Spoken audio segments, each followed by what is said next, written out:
छोटे और निर्बल भी संख्या में बहुत होकर दुर्जय हो जाते हैं।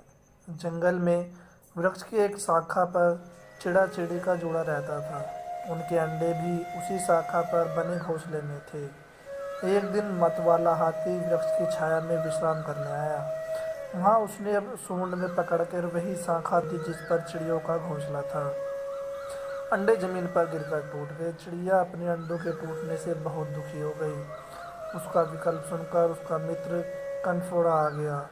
उसने सुकातुर चिड़ा चिड़ी को धीरज बांधने का बहुत यत्न किया, किंतु उनका विलाप शांत नहीं हुआ।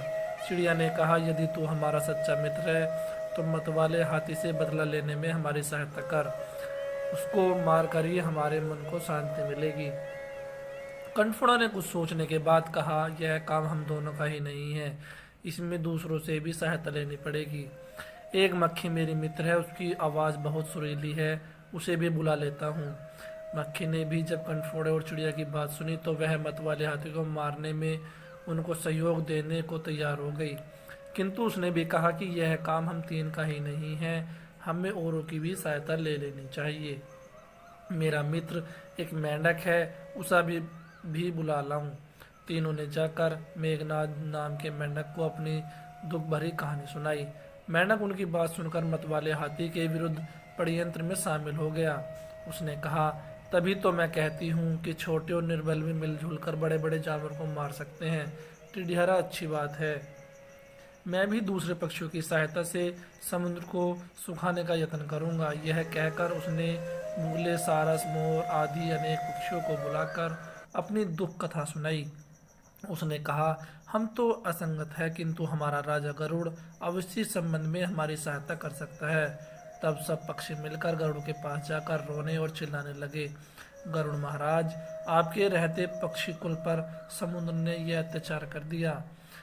हम इसका बदला चाहते हैं। आज उसने टिडिहरी के अंडे नष्ट किए हैं, कल वह दूसरे पक्षियों को अंडों का बहा ले जाएगा। इस अत्याचार की रोकथाम होनी चाहिए, अन्यथा संपूर्ण पक्षी कुल नष्ट हो जाएगा। गरुड़ ने पक्षियों का रोना सुनकर उनकी सहायता करने का निश्चय किया। उसी समय उसके पास भगवान विष्णु का दूत आया। उस दूत द्वारा भगवान विष्णु ने उसे सवारी के लिए बुलाया था। गरुड़ ने दूत से क्रोधपूर्वक कहा कि वह विष्णु भगवान को कह दे कि वे दूसरी सवारी का प्रबंध कर लें। दूत ने गरुड़ के क्रोध का कारण पूछा तो गरुड़ ने समुद्र के अत्याचार की कथा सुनाई। दूत के मुख से गरुड़ के क्रोध की कहानी सुनकर भगवान विष्णु स्वयं गरुड़ के घर आ गए। वहां पहुंचने पर गरुड़ ने प्रणाम पूर्वक विनम्र शब्दों में कहा, भगवान, आपके आश्रय का अभिमान करके समुद्र ने मेरे सारथी पक्षियों के अंडों का अपहरण कर लिया है।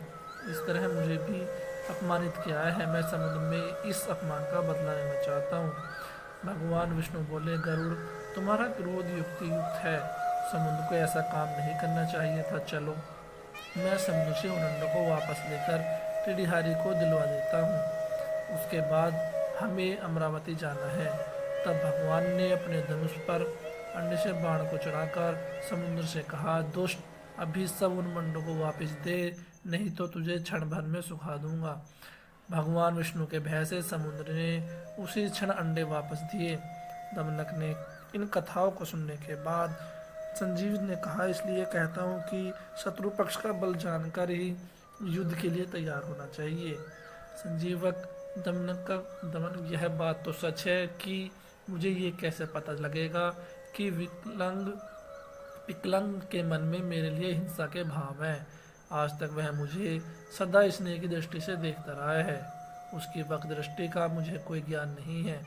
मुझे उन लक्षण बदला तो मैं उन्हें जानकर आत्मरक्षा के लिए तैयार हो जाऊंगा। दमनक ने उन्हें जानकर